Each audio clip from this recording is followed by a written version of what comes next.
سورہ فرقان اتلسم سپارہ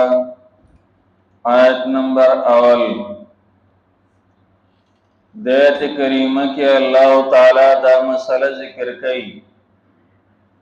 چھ برکت چون کی پسیزنو کی دایو اللہ تعالی دے یعنی لگ سیزنا دا دیر فیدا غستل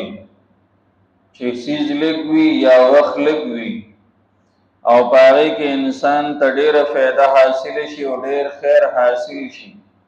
د دې ورکون کې آغا الله تعالی دی تبارک الذی برکت چون کې دی الله غزاد نزل الفرقان چرا لګل دی الفرقان قرآن مجید نزل دا ټکی چې عربی کې استعمالیږي نو دا لګ لګ راتلو د پاره استعمالیږي قرآن مجید دا پارا دوٹھ کی قرآن کی ذکر شوی دی یو انزل ذکر شوی دا دویم نزل ذکر شوی دی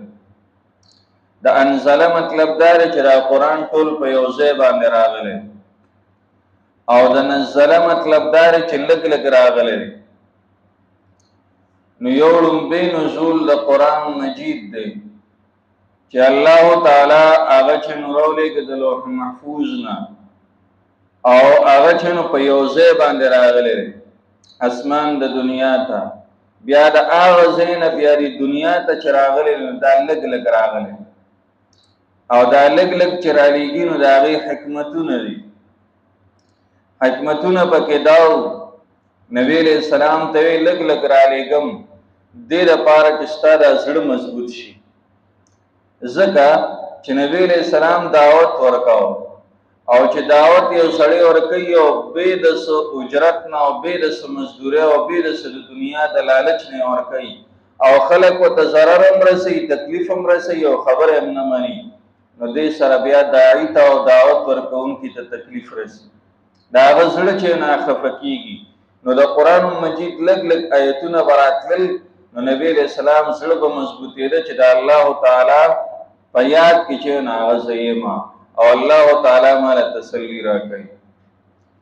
دویم وجه هغه دا ده چې لږ لږ یې راولېږو نو د دې د وجې نه چې دا لږ لږ راشي نو د دې یادول اسان دي چې په یو ځای باندې راغلی وي نو یادول به مشکل وو عمل کې راوستل به مشکل وو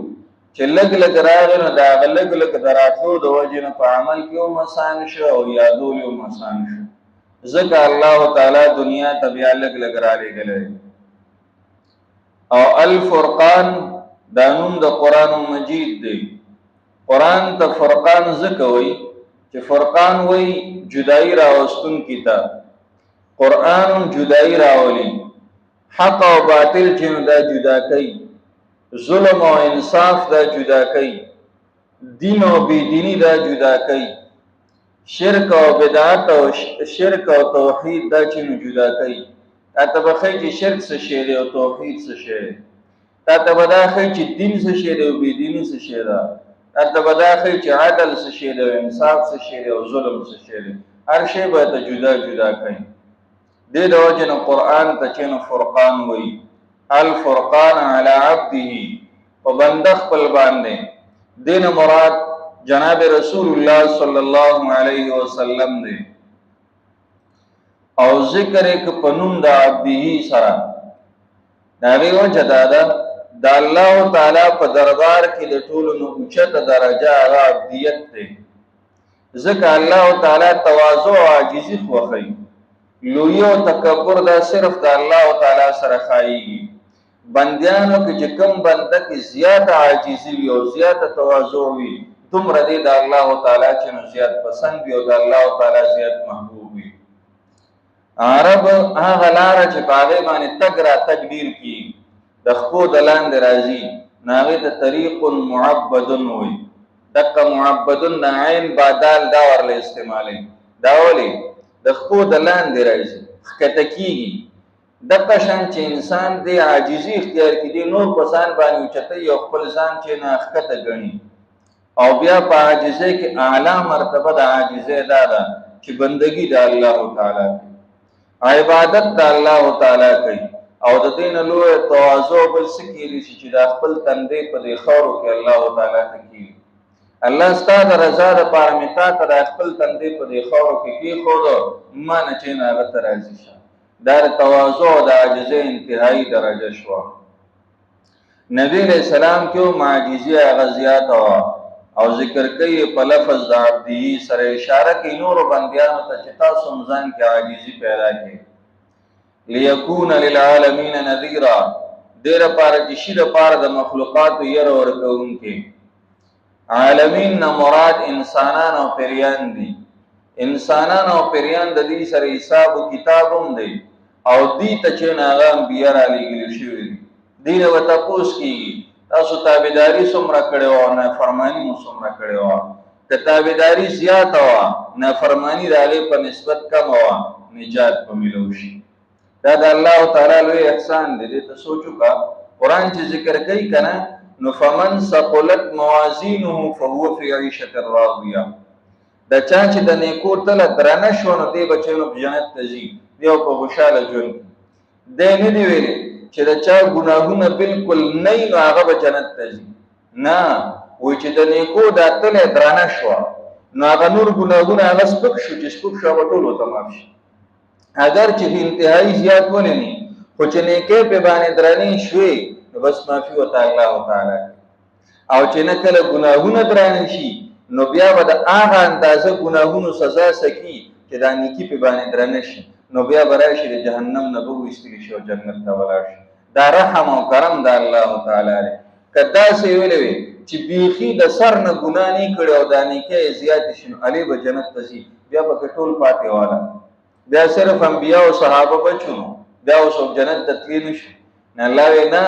چې د دې نیکو دا تله دې درانه شوه که نه نو بس زه درله بیا نجات درکوم. نو حساب کتاب چونکې د انسانانو او د پریانو سره دی، دې د وجې نه علما وایي په دې ځای کې د عالمین نه مراد هغه چې انسانان او پریان.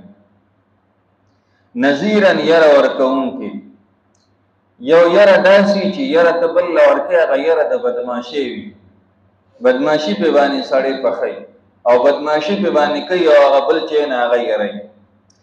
دویمه یرول هغه داسې چې هغه د شفقت او د مینې یرول. د شفقت او د مینې یرول داسې چې دی هغه د دې دپاره یری چې د ده آینده ژوند خراب نه شي او دی ښه شي. لکه پلار چې زوی یری چې لکه که دا کار دی ونه کړو نوم به دې وایم، که دا کار دی ونه کړو نو سزا به درکړم، یا ورته قارېږي. اوس دا خبرې چې دی کوي نو دا د دې د وجې نه چې دی صرف یری نه، د یرې پسې شاته شفقت پروت دی، شاته مینه پرته ده. د دې د وجې نه یری چې د ده آینده زندګي ښه شي، د ده مستقبل هغه روښانه شي. که نن ورله دا پلار غوسه ونه کړي، نن ورله دا پلار ګزار ورنه کړي، نن دا پلار د غلطې نه منع نه کړي، دغه بچی به آینده چې د هغه ژوند خرابي او همدې پلار پسې بچی نه اخرې. اوس الله تعالی چې یره بندیانو له ورکوي دا د شفقت او د مینې یره ده. الله وایي دا ګناه مه کوه، ولې کوې که تا ته نقصان دی،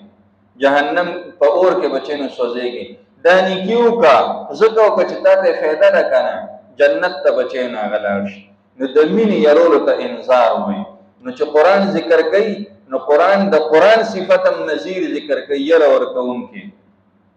او قرآن چې د پیغمبر صفت هم نظیر ذکر کوي